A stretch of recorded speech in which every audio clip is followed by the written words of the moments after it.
In the grand theater of ambition, even kings can fall. Not by the sword, but by the slow, silent fractures of a broken heart. Leaving his pregnant wife behind, a billionaire watches in panic as she moves in with a CEO in the glamorous corridors of Los Angeles high society, where fortunes shift with a single deal and reputations rest on whispers. A shocking betrayal was poised to topple a gilded empire. Alexander Prescott, a calculating billionaire with an impeccable pedigree, made the reckless decision to walk out on his pregnant wife, Lila Montgomery Prescott. At a time when she needed him most, unbeknownst to him, she would find support in an unexpected place.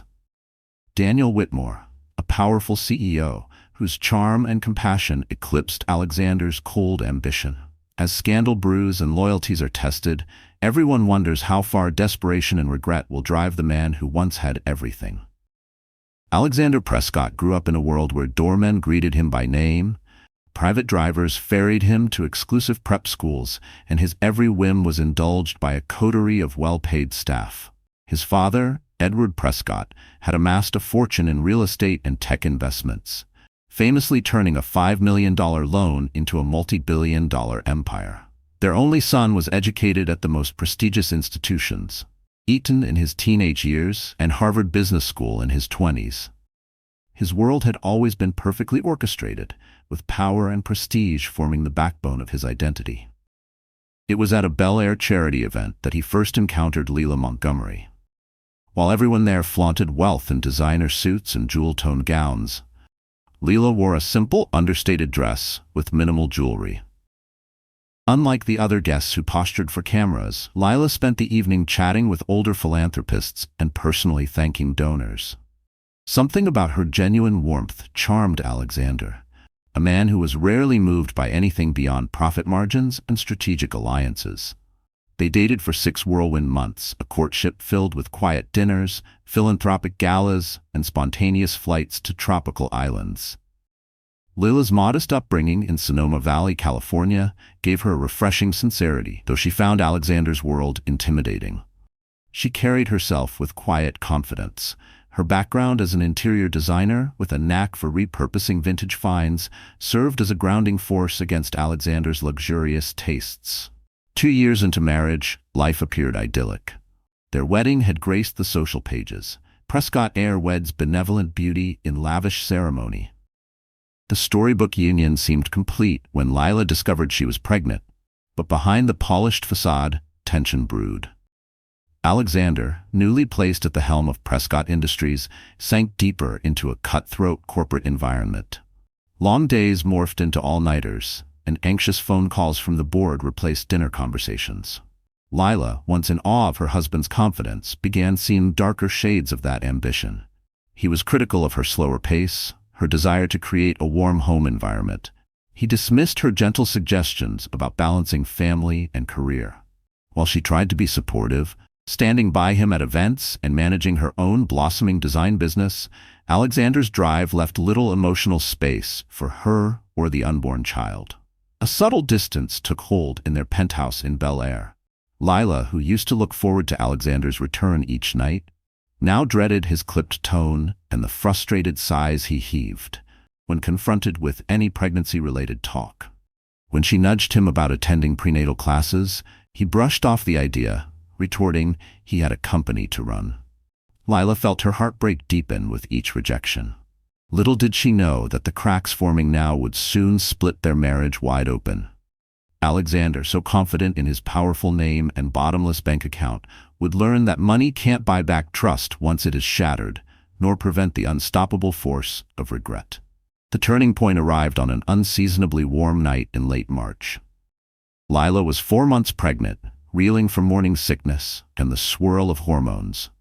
She'd spent the evening preparing a simple homemade meal. Nothing extravagant, just soup and grilled vegetables.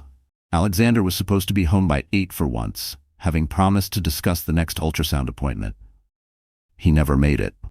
At 10:30, the front door swung open, revealing an agitated Alexander, phone pressed to his ear. His jacket reeked of cigar smoke, and his expression was stormy enough to make Lila's heart sink. He ended the call sharply and threw the phone onto a marble side table with a clatter. "What happened?" Lila asked, struggling to keep her voice steady. She'd spent 2 hours waiting, reheating the food twice, anxious to share a rare evening together. "Nothing you'd understand," he snapped, pacing across the living room. His tone was harsher than usual, as though all the frustrations of the day had chosen this moment to erupt. "Do you have any idea how delicate the Lindstrom negotiations are? If we don't close this deal," she bristled. "I've heard about the Lindstrom deal for weeks, Alex, but I needed you tonight. I texted you about the baby's test results. They came in. I thought we could look at them together," she said quietly. Alexander raked a hand through his hair, irritation flaring. "I can't think about that right now. Everything is at stake with Prescott Industries. My father's legacy is on the line, if I don't push these expansions." "And what about our legacy?" she countered, tears threatening to surface. "What about the child we're bringing into this world?" Alexander closed his eyes, letting out a ragged sigh. "You know, Lila, sometimes I feel like you don't get it. This is bigger than us. The company is—" She cut him off. "No, the company's not bigger than us. Family should come first." In the tense silence that followed, the ticking clock in the hallway felt deafening. Alexander glared at her, exasperated. "Look, if you want to prioritize family, be my guest. But I can't. Not now. If that means you need to step away for a while, so be it." A cold dread settled in Lila's stomach. "What are you saying?" she whispered. He averted his gaze. "Maybe we need space. I can't handle these arguments on top of everything else. Maybe it's best if you go stay somewhere else for a while, until I sort this out." The words hit like a physical blow. Lila's chest tightened as she realized her own husband was pushing her away, despite her pregnancy, despite their marriage vows. She fought the tears, swallowing down the raw pain. A deep loneliness wrapped around her like a cold shroud, each breath feeling heavier than the last. The home they had built together now seemed like a stranger's house, its glossy walls and luxurious furniture mocking the crumbling love it was supposed to shelter. Deep down, a gnawing sense of inadequacy surfaced. Maybe she was never enough for his world. Maybe love wasn't enough to hold it together. "Fine," she whispered, her voice trembling. "I'll leave in the morning." Alexander didn't protest or try to stop her. He merely walked to the window, staring at the glittering city lights that once seemed so enthralling. In that moment, the penthouse felt like a cathedral of emptiness, echoing with regrets yet to be fully understood. True to her word, Lila packed a suitcase the next morning. She included a few maternity outfits, her prenatal vitamins, and personal belongings. She couldn't bear to leave behind the silence. Alexander watched from the living room, coffee in hand, but no trace of warmth in his gaze. Each item she folded into her suitcase felt like a tiny surrender, an acknowledgement that she no longer belonged to the glossy life she once dared to dream was hers. Every step Lila took toward the door felt like a silent plea for him to call her back, to stop her, to say anything that would make her stay. But the silence between them grew louder than words. She tried to catch his eye one last time, hoping he'd apologize or ask her to stay. Instead, he turned away, engrossed in a stock report. Tears burned her cheeks as she rode the elevator down to the lobby, into the crisp morning bustle of Los Angeles. She inhaled deeply, determined to remain steady. She had no plan. Only a small bank account of her own, separate from Alexander's fortune, which she'd built from her design commissions. Home wasn't an option. Her parents were no longer alive, and she had no siblings to turn to. Her only lifeline was her best friend, Dana Holloway, a marketing executive who lived in a modest condo in Silver Lake. When Dana opened her door, she let out a shocked gasp at Lila's disheveled appearance. "Lila! Oh my God! What happened?" Wordlessly, Lila broke down, the sobs she'd contained finally bursting free. Dana gathered her into a fierce hug, rubbing her back as she cried. When she could speak, Lila recounted the fight from the previous night, how Alexander demanded space, how he was consumed by business ambitions. Dana's voice shook with anger. "He kicked you out? While you're pregnant? That's insane. You can stay here for as long as you need. We'll figure something out." Lila spent the day at Dana's, lying low and ignoring the phone that occasionally buzzed with calls from the penthouse's landline. She was ready to face Alexander's demands, likely more corporate speak about strategy or a half-hearted mention of a marital arrangement. Instead, she lay in bed, resting a hand on her belly, wondering how her life had derailed so quickly. That afternoon, a stroke of relief arrived in the form of an unexpected email. Daniel Whitmore, CEO of a boutique venture capital firm called Whitmore Holdings, had seen Lila's portfolio of design work through a mutual acquaintance. He was renovating his Pasadena estate and needed an interior designer to reimagine the space. The contract promised to be lucrative, not to mention a chance to channel her heartbreak into creativity. Fate, it seemed, was offering a lifeline. Lila responded promptly, setting up a meeting at Whitmore's corporate office. She was determined to prove she was more than just Mrs. Prescott, a tag that had overshadowed her talent since her marriage. She also sensed that throwing herself into work might distract her from the gaping wound Alexander had left. Over the next few days, she poured her energy into preparing mood boards, sketches, and referencing design trends for Daniel Whitmore's estate.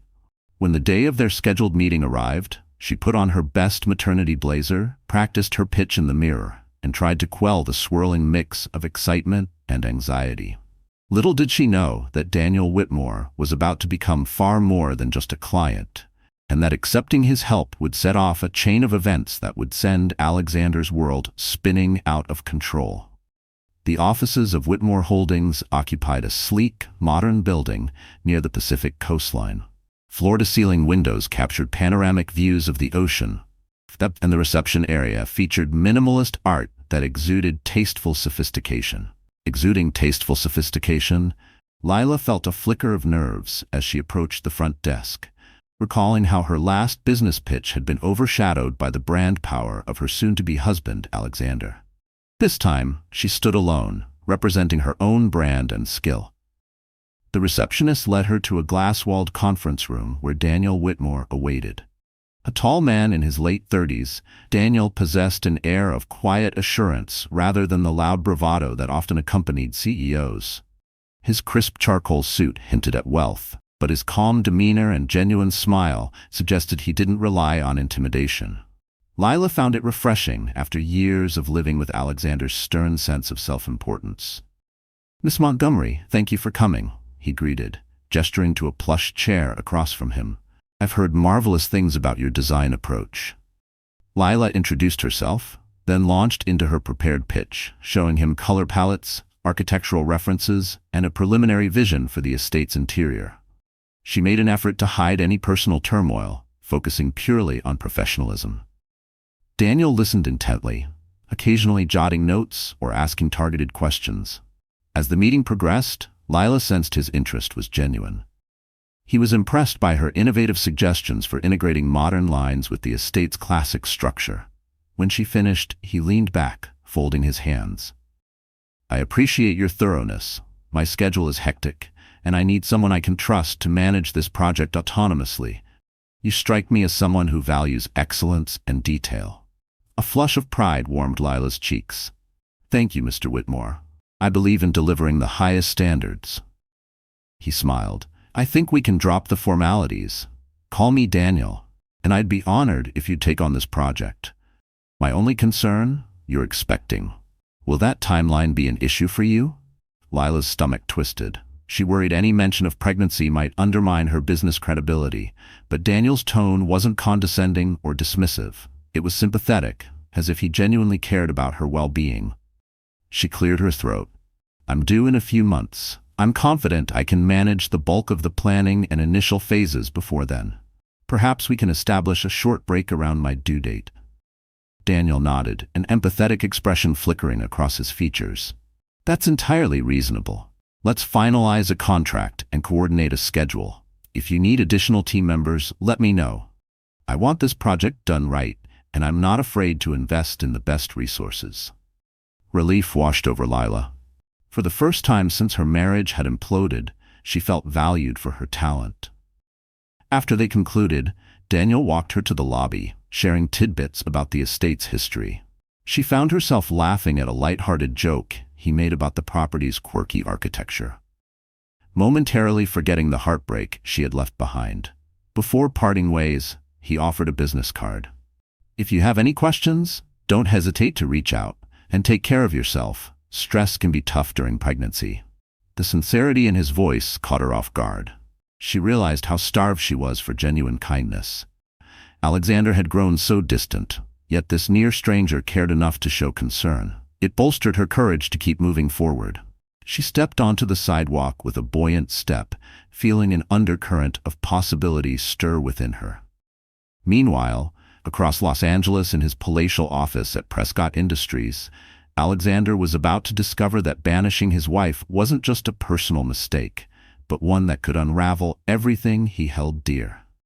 While Lila began her new project with Daniel Whitmore, Alexander dove deeper into the labyrinth of corporate battles. Days merged into nights of cutthroat negotiations to seal the Lindstrom deal, the largest international expansion in Prescott Industries' history. He scrawled out contract revisions at midnight, fielded calls from lawyers at dawn, and hammered out boardroom disputes. The mechanical routine of high-stakes commerce consumed him. The more success Alexander chased, the emptier his penthouse felt. Shadows clung to the corners where Lila's warm presence used to linger.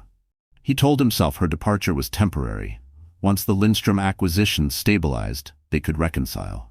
Yet weeks slipped by without so much as a text from Lila. She had effectively cut him off, leaving him in a silent vacuum of uncertainty. Attempting to assuage his guilt, Alexander buried himself in deals. But guilt lurked in stray moments. When he glimpsed a pregnant stranger on the sidewalk, or caught a random whiff of the brand of soap Lila once used.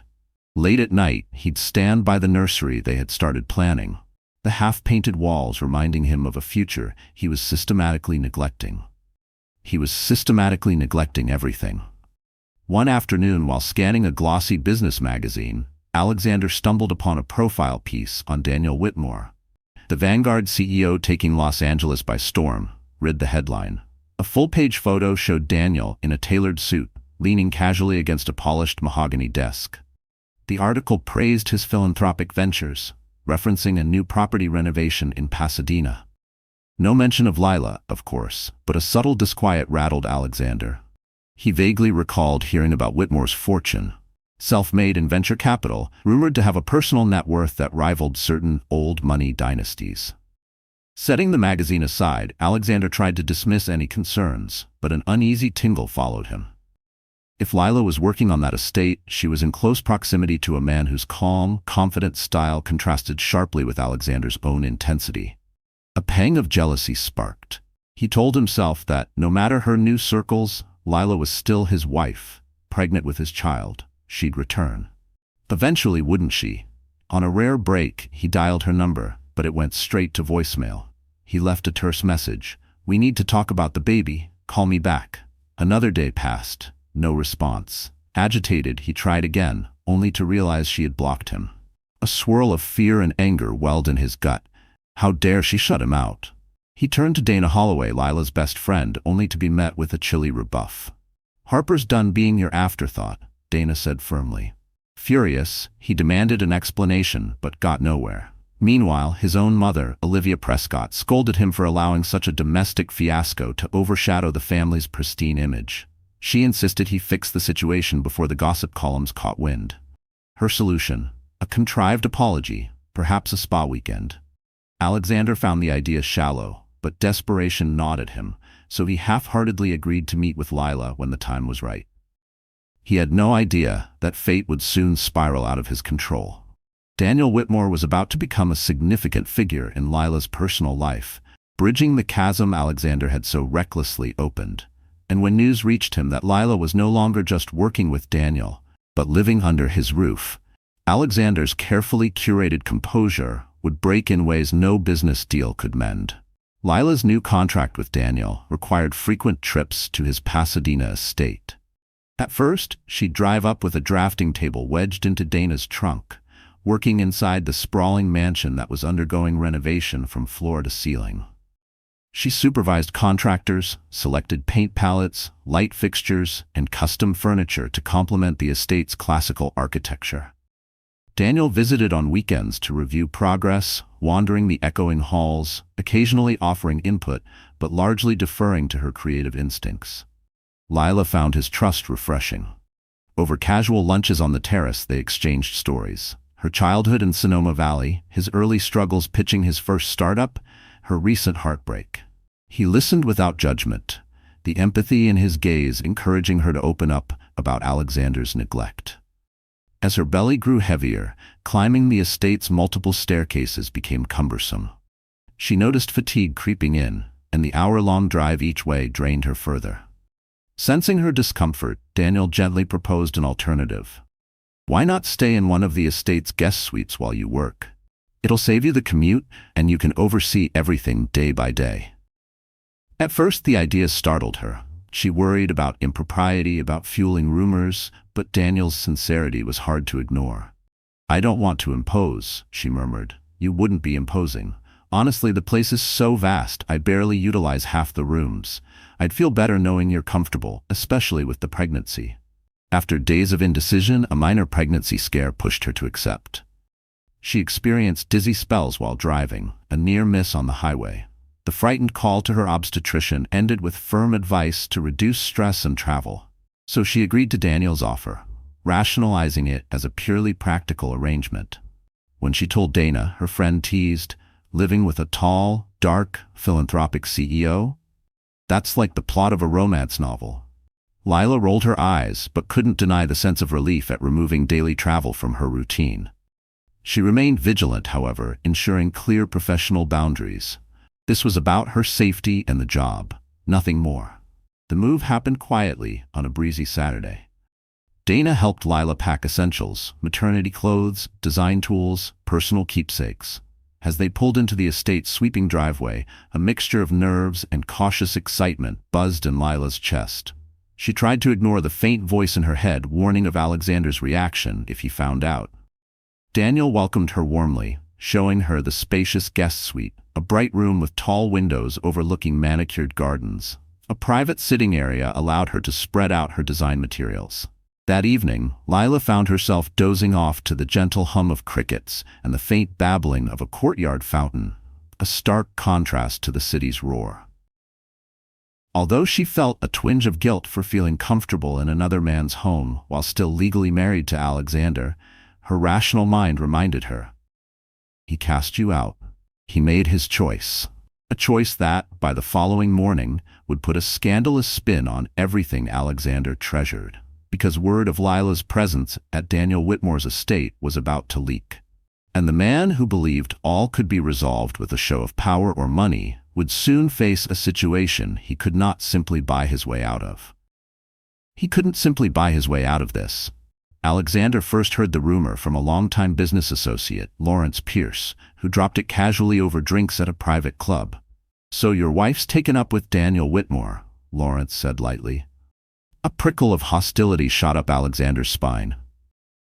What are you talking about? He growled, swirling his bourbon in a crystal tumbler. Lawrence raised an eyebrow. Haven't you heard? Word is, Lila moved into his Pasadena place to do some design work, and possibly more. The insinuation made Alexander's jaw clench. Pierce shrugged. I'm not judging, man, but that's the buzz. People are whispering that Whitmore's more than just a client. Alexander forced a laugh, trying to feign indifference, but inside, a tempest of betrayal and jealousy raged. How dare Lila move into another man's estate? How dare Daniel Whitmore, that upstart CEO, offer her refuge? And how had Alexander become so divorced from his own wife's affairs that everyone else found out before him? The realization gnawed at him, a festering wound to his pride and heart alike, leaving him feeling more adrift than ever before. For the first time, the sure footing that had carried him through hostile boardrooms and vicious takeovers slipped beneath him. He wasn't facing a corporate rival. He was facing the collapse of the one bond he hadn't known how to protect. He cut the evening short, ignoring the curious stares of other club members, and stormed out of the plush lounge. In the privacy of his town car, he dialed Lila's number again, still blocked. Furious, he texted Dana, demanding answers. She responded with a curt message. She's safe. That's all you need to know. Overcome with rage, he hammered out a second text, only to see that she too had blocked him. He was completely shut out. The walls that once confined his success now seemed to cage him, a gilded prison where all the influence and wealth he commanded meant nothing to the ones who mattered most. He leaned his forehead against the cool glass of the car window, a hollow ache spreading in his chest. Winning negotiations and dominating markets suddenly felt meaningless when the person he once promised forever to had disappeared beyond his reach. The next morning, Alexander sought out his mother, Olivia Prescott, hoping for maternal backing. Olivia was perched in her elegant parlor, reading the Financial Times. She set aside the paper, her lips tight. "Alexander, your father and I taught you better than this. Society is buzzing about Lila living with another man." He slumped onto a velvet settee, tension making his shoulders rigid. "She overreacted. I told her we needed space. I never told her to shack up with some CEO."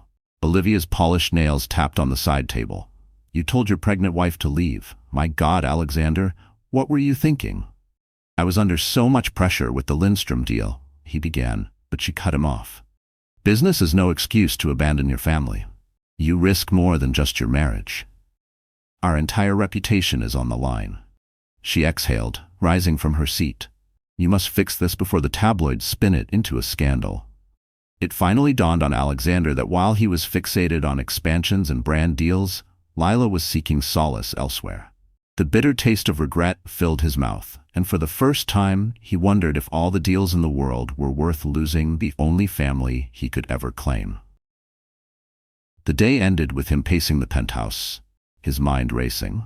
He considered driving up to Pasadena and forcibly confronting her and Daniel, but such a move risked turning an already delicate situation explosive, and Alexander disliked losing face, especially if Lila refused to see him. Instead, he formed another plan: to approach Daniel Whitmore directly. Under the guise of a business conversation, he rationalized. They were both men of power. Surely they could reach an understanding. Deep down, Alexander believed that once Daniel realized he was infringing on a billionaire's territory, he'd relent. In the hush of the night, Alexander tried to quell the uneasy memory of the final look on Lila's face when she left. He recalled her eyes brimming with heartbreak. He'd never meant to set things so harshly, but spurred by arrogance and illusions of control, he had. Now, faced with rumors that another man was stepping into the paternal role, Alexander's heart pounded with unspoken fear. Because for all his fortune, he was powerless to purchase the redemption he so desperately craved. To secure a meeting with Daniel Whitmore, Alexander invoked a veneer of business interest. He had his assistant reach out, expressing potential synergy between Prescott Industries and Whitmore Holdings in certain tech investments. The ruse worked. Within 2 days, Daniel agreed to a sit-down, presumably anticipating a fruitful corporate alliance.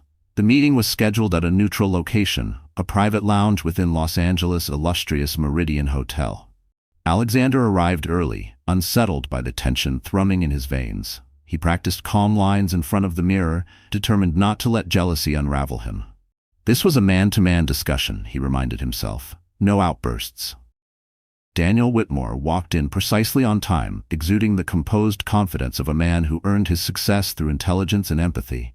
He wore a tailored navy suit, matched by a crisp white shirt. As he approached, Alexander noticed Daniel's eyes, a certain warmth behind them, a calm steadiness. "Mr. Prescott," Daniel greeted, extending a hand. "Thanks for inviting me. My schedule's tight, but your assistant mentioned a collaboration opportunity." Alexander forced a polite smile, shaking Daniel's hand. They settled into plush chairs near the lounge's window. For the first few minutes, Alexander tried discussing possible business angles, joint acquisitions, philanthropic endeavors. Daniel listened, but a faint frown tugged at his brow, as if sensing something was off.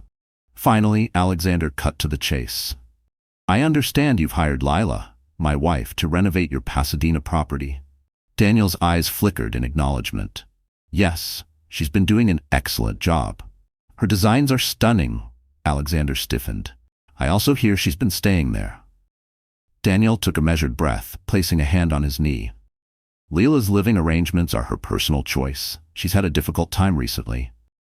"She wouldn't be in difficulty if she hadn't walked out on me," Alexander retorted, trying to keep his tone even. "Surely you understand how it looks. My pregnant wife staying under your roof." Daniel met his gaze steadily. "I offered her the guest suite because her commute was draining and she needed a peaceful space. She's carrying a child, your child. She deserves comfort and safety." The words struck Alexander like an accusation. He clenched his fists. The guilt gnawed at him in an unexpected wave, but his pride, always quicker to rise, clamped down hard on the fleeting regret. I appreciate that, but you also realize it's causing rumors. People assume there's more to it. If by more to it you mean a romantic entanglement, Daniel said, his voice remaining gentle yet firm, that's not something I need to defend. Lila is an incredible person. She's also an adult who can make her own decisions. Alexander's anger flared. She's my wife. We're not divorced. I have rights here. Daniel's eyes flashed for the first time. Then perhaps you should exercise them in a way that respects her well-being, not your ego. If you truly care, talk to her. Own your mistakes. Don't blame me for providing her a safe haven when you turned her away. Silence crackled between them. Alexander realized Daniel wasn't cowering or stepping aside. The man was calmly asserting that Lila had agency, and that her comfort took precedence over Alexander's pride. It stung more deeply than he expected, because for once, Alexander saw the reflection of his own failures through another man's unwavering steadiness. Tight-lipped, Alexander stood. Thank you for your time. This conversation has been enlightening. Daniel rose as well, offering no handshake this time. If you truly want what's best for Lila, show her. Actions speak louder than words. Alexander left the lounge, his emotions a storm of resentment, regret, and a grudging respect. Daniel Whitmore had bested him in composure. Worse, the man seemed genuinely invested in Lila's welfare. That was a game-changer. Alexander had never expected a philanthropic CEO who might offer not just shelter, but the kindness and stability Alexander had failed to provide. News of the tension between Alexander Prescott and Daniel Whitmore soon filtered through Los Angeles' upper crust.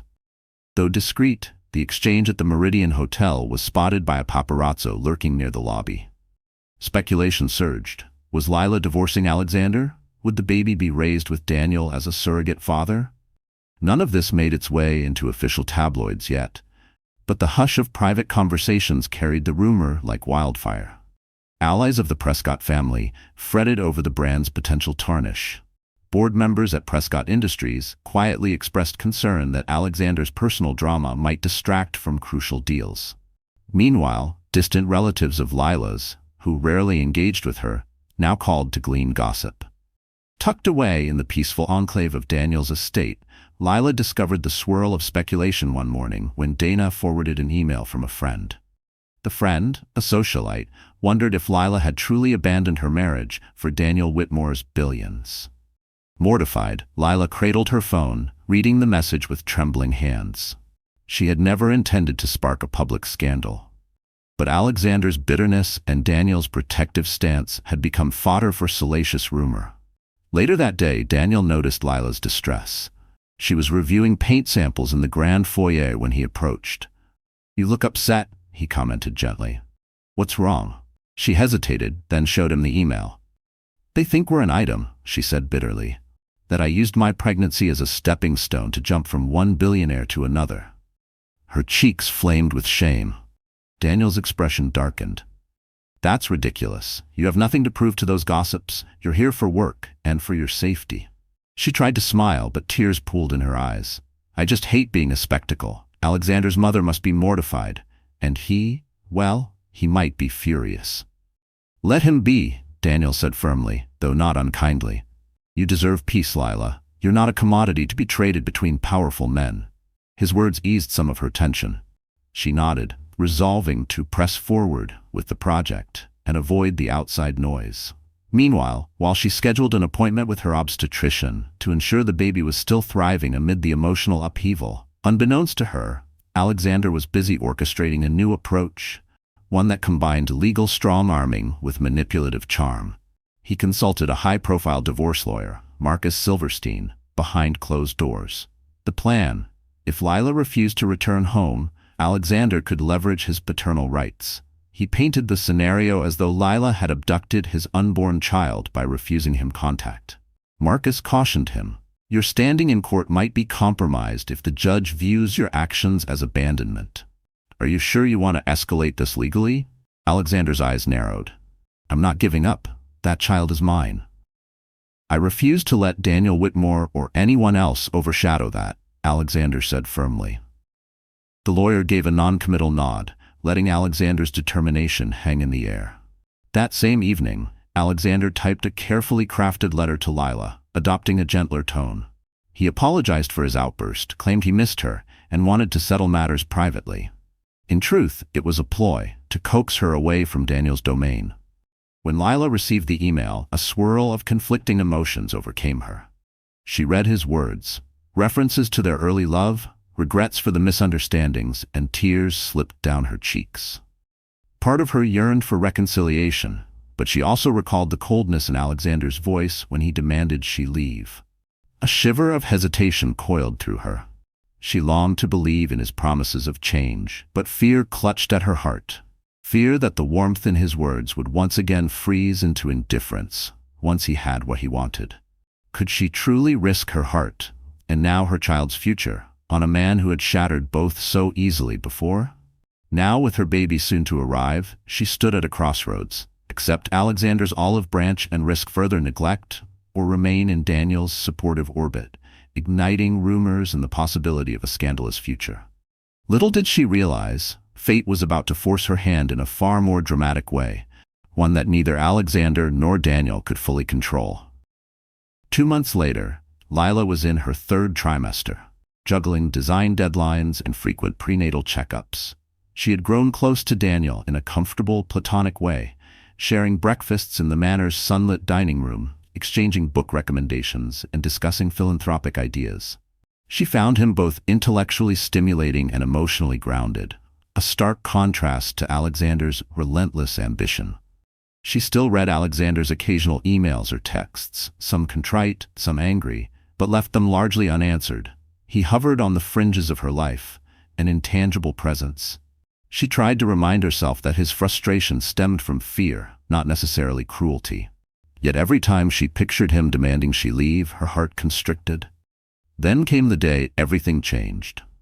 Early one morning, Lila was walking through the estate's rose garden, reviewing final touches for the interior design when she felt a sharp cramp in her lower abdomen. Alarmed, she paused, breathing through the pain. It subsided, only to return minutes later, more intense. Panic set in. She was 34 weeks pregnant, far too early for labor. Daniel, alerted by a gardener who witnessed Lila's distress, rushed out to her side. One look at her pale face told him something was seriously wrong. He helped her inside, calling her obstetrician. The doctor advised immediate hospitalization for observation. Within half an hour, Daniel had whisked Lila to the nearest hospital in his sleek black SUV, reassuring her as she fought tears and clenched her teeth against mounting contractions. At the hospital, doctors confirmed signs of preterm labor. They administered medications to try slowing the contractions and gave steroids to help the baby's lung development, in case an early birth was unavoidable. Fear engulfed Lila. She cursed herself for ignoring subtle signals: fatigue, stress, the swirl of emotional turmoil. Staff hooked her to monitors, measuring the baby's heartbeat. Daniel phoned Dana and kept in touch with the doctor for updates.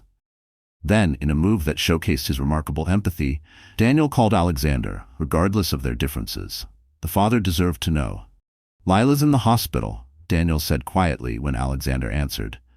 "She's in preterm labor. You should come." A stunned silence followed before Alexander demanded details. Daniel calmly gave the hospital's address, ignoring any biting remarks, setting aside their personal rivalry to focus on Lila's best interests. Alexander arrived at the hospital soon after, disheveled and frantic. He found Daniel outside Lila's room, conferring with a nurse. For once, Alexander didn't posture.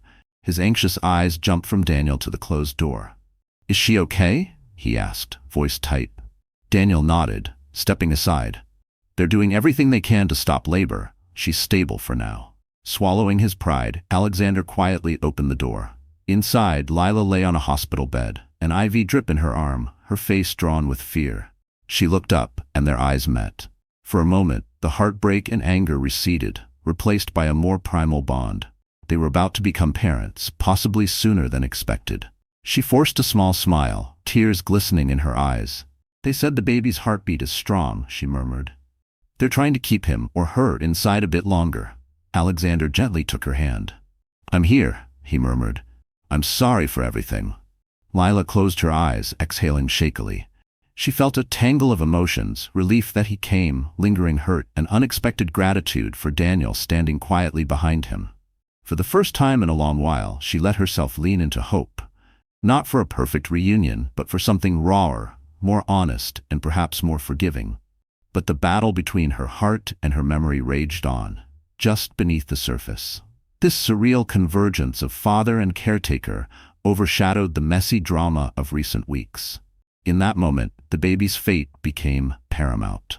No one could predict how the next hours would unfold, whether their child would arrive prematurely or if medical intervention would buy more time. What was certain, the crisis that forced them all into the same room would either push them further apart or open a path to some form of reconciliation for the sake of the life that connected them. The medications bought only 24 hours of delay. The following evening, Lila's contractions returned with a vengeance. The obstetrician decided an early delivery was necessary to avoid complications. She was wheeled into a delivery suite, tension climbing with each contraction. Alexander hovered at her side, pale and trembling, while Daniel remained in the waiting area, prepared to assist if needed. Labor was harrowing at 34 weeks. The baby was premature, and concerns about respiratory development loomed. Lila gritted her teeth, focusing on breathing techniques. Alexander clenched her hand, whispering apologies, regrets, and quiet encouragement, words that poured from him with a raw vulnerability she hadn't seen before. Despite everything, she needed him now, and he rose to the occasion, supporting her through waves of pain. After hours of excruciating effort, baby Henry Oliver Prescott emerged with a thin wail that signaled life, but also fragility. A swirl of relief and panic swept the room. The medical team whisked the baby away to the neonatal unit for immediate care. For a single heartbeat, time seemed to freeze. The tiny cry, a fragile, defiant sound, shattered the fear coiled tightly around Lila's heart. Tears blurred her vision as the enormity of what they'd created hit her fully. Exhausted, Lila collapsed against the pillows, tears of joy and fear mingling. Alexander pressed a trembling kiss to her forehead, his eyes watery. "We have a son," he whispered, his voice quavering. He was terrified, uncertain if the baby would face complications, but also awed at the miracle of new life. Lila squeezed his hand, tears streaming down her cheeks. "He's so small," she whispered. "But he cried. That's good, right?" The nurses nodded, reassuring her that Henry was stable but required monitoring in the NICU.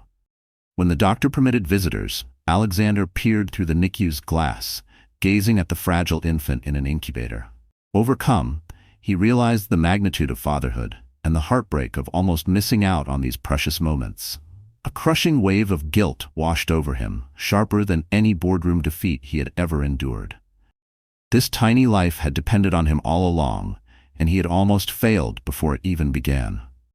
His reflection wavered in the glass, an image not of the untouchable tycoon, but of a man stripped raw by his own failings, clinging desperately to the only second chance he might ever get. Daniel, aware of the delicate boundary, stayed mostly in the background. He congratulated Alexander with a simple handshake and expressed relief that both Lila and Henry were alive. For once, Alexander felt gratitude toward the man he had despised, recognizing that Daniel had been a pillar of support for Lila in ways Alexander had failed to be. Over the next few days, as Henry gained strength, the atmosphere between Lila and Alexander softened. They shared quiet visits to the NICU, sometimes sitting side by side, watching Henry's tiny chest rise and fall. The precarious nature of a premature baby overshadowed their past resentments. Alexander even apologized, earnestly acknowledging his selfishness. "I don't deserve forgiveness," he murmured, "but I'm begging for a chance to do better." Lila, emotionally raw, offered no grand proclamations. She was too focused on Henry's daily progress, rejoicing when he breathed better, despairing at any minor setback. Daniel popped in occasionally, bringing fresh meals or offering rides back to the estate for Lila to rest. She recognized how drastically her life had changed, living in the CEO's home, yet reunited with her estranged husband over their child's uncertain future. Meanwhile, Alexander wrestled with guilt. He yearned to bring Lila and Henry home to the penthouse, to resume the life he had foolishly cast aside. But each time he imagined it, the question lingered. Would Lila trust him enough? Or was her loyalty shifting to Daniel? The thought gnawed at him late into sleepless nights, as he grappled with the growing fear that no matter how many apologies he offered, some fractures could never be seamlessly mended.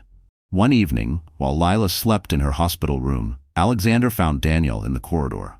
The two men locked eyes, tension brimming. Finally, Alexander extended a hesitant hand.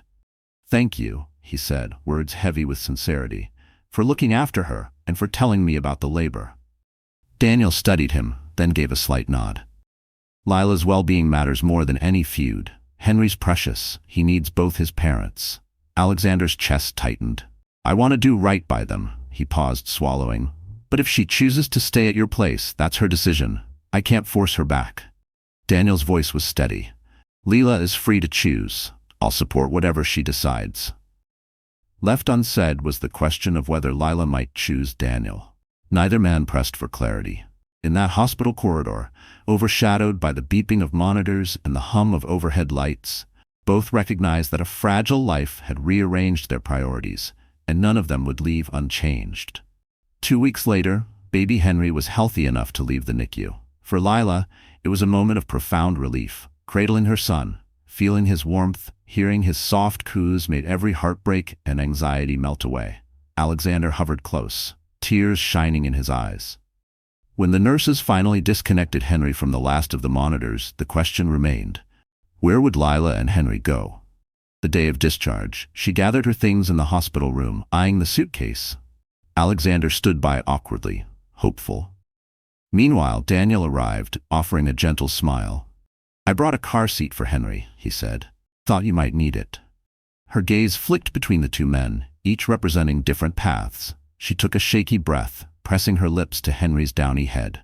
"I appreciate everything you've done, Daniel," she murmured, eyes glistening. "And Alexander? I know you're trying, but I need time to figure out what's best for Henry and for me."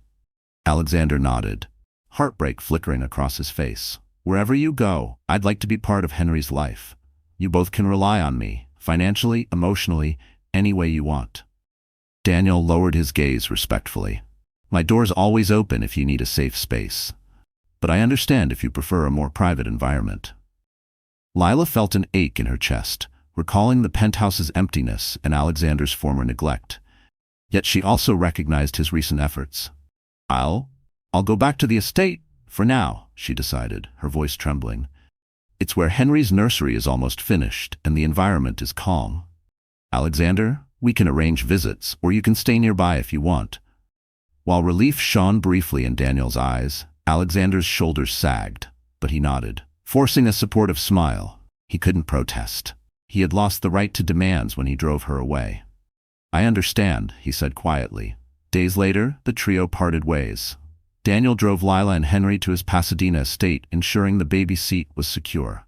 Alexander lingered behind, heart heavy, but determined to remain in Henry's life. Over the following weeks, he visited the estate regularly, each time battling a storm of complex emotions. He often found Daniel there, kindly stepping aside to give father and son privacy.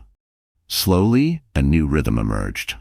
Alexander discovered the quiet joys of fatherhood, holding Henry against his chest and feeling the infant's steady heartbeat, changing diapers with fumbling eagerness. Lila observed him, torn between old resentments and the new tenderness he displayed. Sometimes, as she watched Alexander cradle Henry, her mind flashed to the humiliations she endured.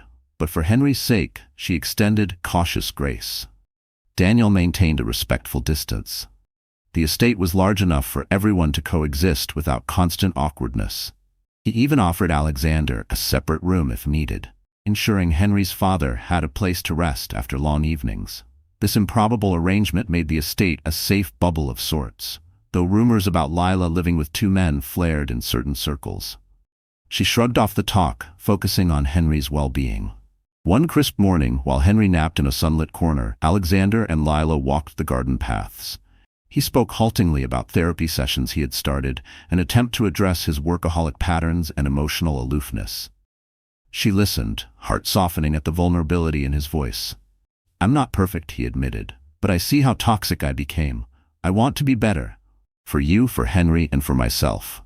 Lila's eyes grew misty. "I need time to trust that." He nodded. "I know." They continued strolling, leaves crunching underfoot. For the first time since their fight, the conversation felt open, unguarded. Meanwhile, from the manor's library window, Daniel watched them with a subdued smile.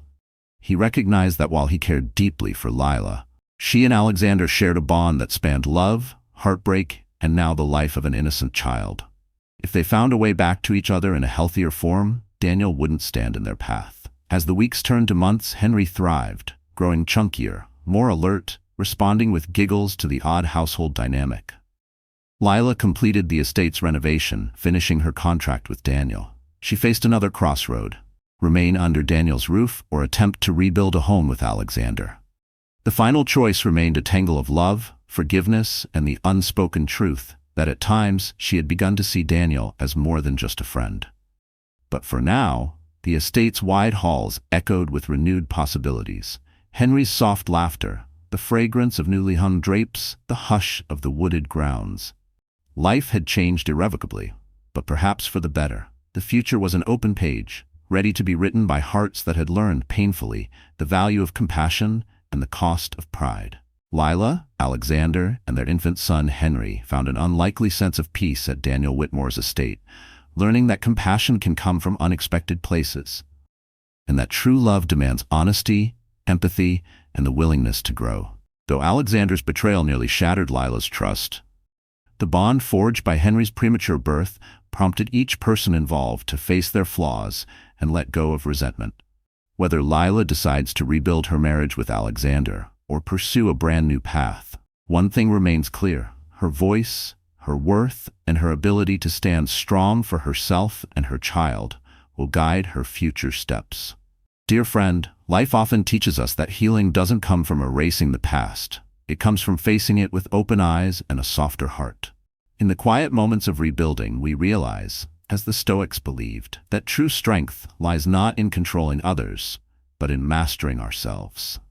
Lila, Alexander, and Daniel showed us that love, forgiveness, and growth are not signs of weakness, but of extraordinary courage. The journey isn't about perfect endings. It's about finding the courage to begin again, even with bruised hearts.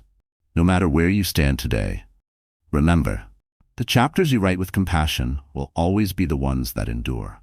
If this story touched you, we'd be honored if you'd like, share, and subscribe to our channel. Your support helps us bring you even more heartfelt stories about resilience, love, and second chances.